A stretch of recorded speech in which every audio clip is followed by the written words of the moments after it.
Olha, hoje a gente vai mergulhar fundo em um dos livros mais intensos e, eu diria, visceralmente humanos do Antigo Testamento. Vamos fazer um panorama do livro de Jeremias. E essa é uma jornada em tanto, viu?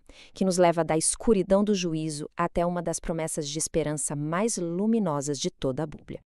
E para a gente entender o livro, primeiro a gente tem que entender o homem, né? Jeremias ficou conhecido como o profeta chorão. Mas olha, não pense que isso era por fraqueza, não.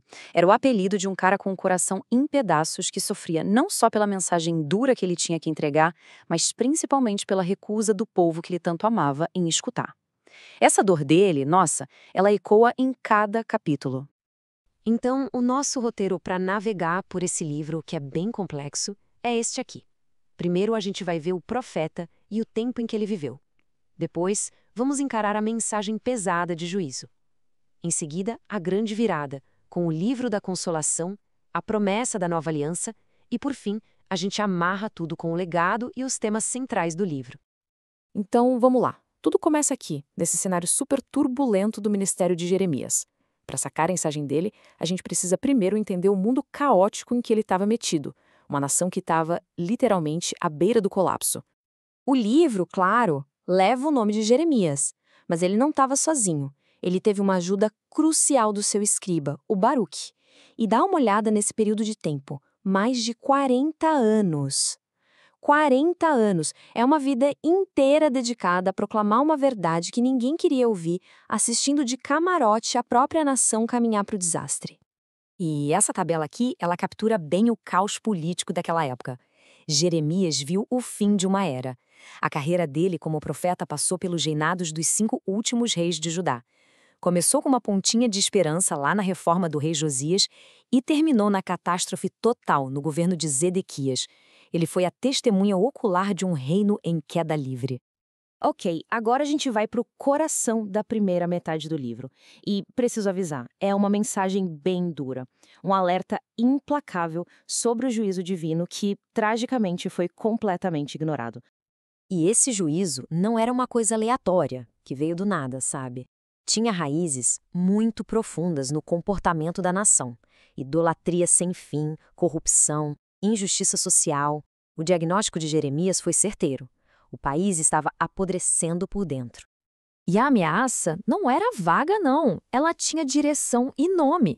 Jeremias avisou que um poder esmagador viria do norte. E esse poder era o Império Babilônico, o instrumento que iria executar o juízo que estava prestes a acontecer. E aqui está o centro do auto-engano da nação. As pessoas se agarravam numa falsa segurança pensando: nós temos o templo de Deus, então estamos seguros. Aí vem Jeremias no seu famoso sermão do templo e simplesmente destrói essa ilusão. Ele deixa bem claro que ritual religioso sem uma vida justa é só uma casca vazia, que não pode salvar ninguém.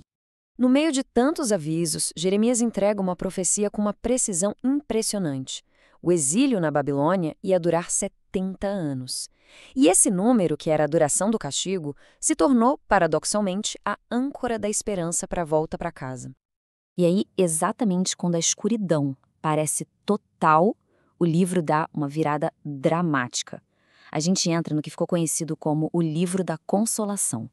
É como se um farol de esperança rasgasse a névoa da destruição. Nessa parte, a linguagem do Jeremias se inverte completamente. Onde antes tinha juízo, agora tem promessa de restauração.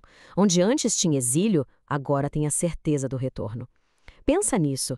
Mesmo com a cidade em ruínas, Deus, usando o profeta, já estava semeando o futuro. E agora? Bom, agora a gente chega no coração pulsante da esperança de Jeremias. É o clímax teológico do livro todo. É uma promessa tão radical, mas tão radical, que mudaria para sempre o jeito que a gente entende a relação entre Deus e as pessoas. Vamos prestar muita atenção nessas palavras. A promessa não é de remendar a aliança antiga, que foi quebrada tantas vezes. Não. Deus está prometendo algo inteiramente novo, uma aliança escrita não mais em pedra, mas gravada diretamente no coração humano. Então, o ponto crucial é este. A nova aliança é sobre transformação interna. Não é mais sobre seguir regras externas, mas sobre ter um coração novo, um desejo que vem de dentro para seguir a Deus. E tudo isso baseado no perdão completo e definitivo dos pecados. Para a gente ir concluindo, vamos amarrar agora os temas centrais e o legado duradouro dessa obra monumental. Mas antes do resumo, tem essa passagem que é chave. O diagnóstico que Jeremias faz da condição humana e explica por que a nova aliança era tão necessária. A antiga falhou não porque a lei era ruim, mas porque, como diz o profeta, o coração humano é enganoso e por si só é incapaz de ser fiel. E aqui estão os 3 pilares que sustentam a mensagem inteira de Jeremias. Primeiro, o juízo de Deus contra o pecado é implacável.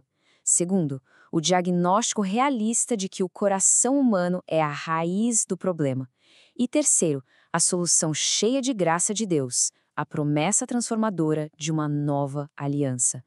E a gente termina com essa pergunta fundamental, né? Como um livro tão cheio de um juízo tão severo pode, ao mesmo tempo, ter uma das maiores promessas de esperança? A resposta parece estar nessa tensão. O juízo revela a profundidade da nossa necessidade e a esperança revela a graça ainda mais profunda de Deus para suprir essa necessidade.